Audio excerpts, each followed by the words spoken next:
Come on out. Really hoping there's a fish inside of that. Oh, there is. There he is. Oh. That is not a pretty sight.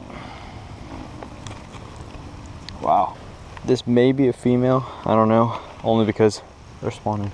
And I think this one may have just laid their eggs. So let me get the release on this bad boy. There he goes.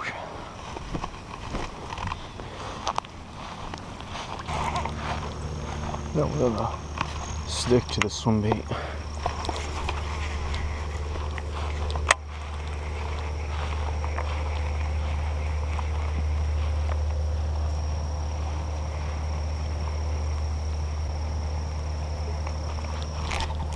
Oh my God! I was not paying attention. So I was getting ready to bring that one up from the shore, and a little micro bass, probably about a half a pound, decides to come up and just nail the swim bait as I'm bringing it out of the water.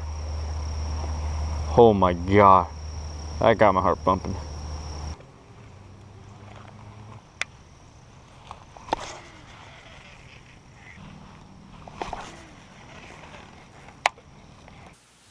Alright, what's up guys? So, I'm back at the house, just got done fishing, and I'm going to be going over a little bit of what exactly I started using today.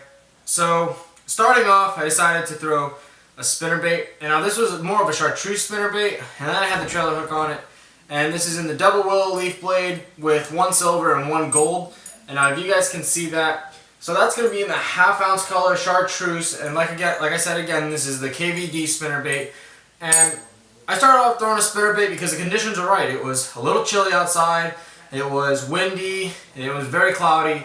So overall, I thought that maybe if I just do the spinnerbait a little bit, I could maybe bust one out of the pads, maybe bust one out shallow, deep, by slow rolling it. But that really wasn't the case. So then after that, I decided to switch baits a little bit, switch tactics, and I switched over to a swim bait. And one of the things about the swim bait, and before I started by using the 4-aught from VMC, their swim bait hooks, and that's in the 1/8 of an ounce.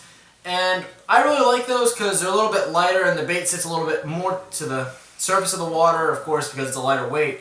But today I decided to go and switch, and today I was using actually the Gamakatsu Monster EWGs.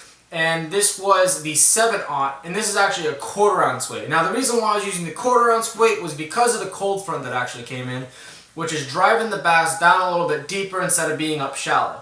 Now this time of the year, the bass are coming up and they're starting to spawn and they're starting to go up shallow, lay their eggs, and then they're going back deep.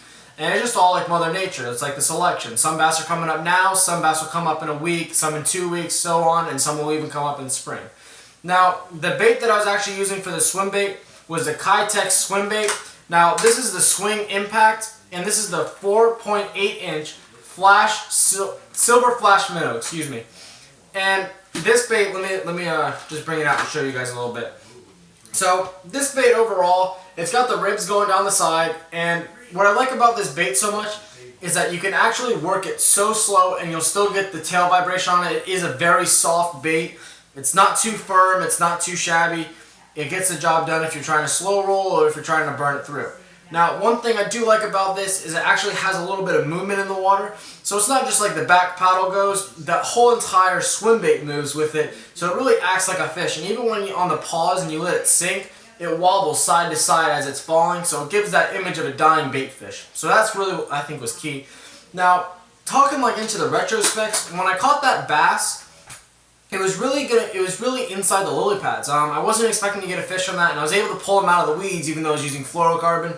Luckily, since the weather was starting to cool down, some of the lily pads on top were starting to die off, and I was able to pull him out. Now, he hit it on a pause. I brought it in from shallow, but where there was some cover, brought it in, paused it, and as soon as I started reeling again, that's when he actually hit it, and then I set the hook on him.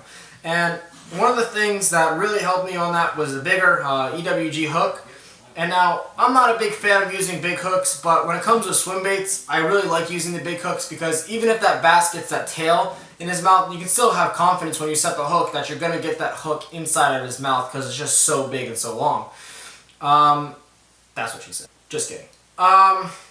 So that's pretty much all today. That's what I was doing, that's what I was throwing, and that's it. I'll catch you guys next time on Loftus Outdoors. If you have any questions, comments, or concerns, drop it down in the description below. If you want to check out my review on the reel that I was using, which is the Concept A, check up here.